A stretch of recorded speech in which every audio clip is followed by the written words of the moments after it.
প্রত্যেক প্রাণী ভালোভাবে জীবন যাপন করতে চান, এটা তাদের স্বভাবে আছে এবং ভাবাটা অনুচিত নয়। কিন্তু একটা ভালো জীবনের গুরুত্বপূর্ণ অংশ কোনটা?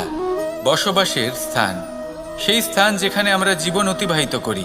এবার মানুষ ভাবতে পারেন যে একটা ভালো বাসস্থানের অর্থ কি? সেই স্থান যেখানে সহজে জল পাওয়া যায়, যেখানে শুদ্ধ বায়ু পাওয়া যায়, যেখানে আনাজ উৎপন্ন হয়।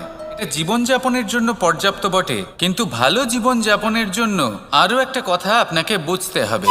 সাধু, জ্ঞানী, পণ্ডিত ব্যক্তি, এই সকল মহাপুরুষ, এনাদের যে বাসস্থান তা অত্যন্ত বিশেষ হয়। এখানে এক ধরনের বিশেষ ইতিবাচক শক্তি থাকে, এমন একটা স্থান যেখানে দেবতারাও বিচরণ করেন। জীবন আমরা সবাই যাপন করি, কিন্তু জীবনের উদ্দেশ্য শুধুমাত্র জীবন যাপন করা নয়। জীবনের উদ্দেশ্য হলো মুক্তি লাভ করা।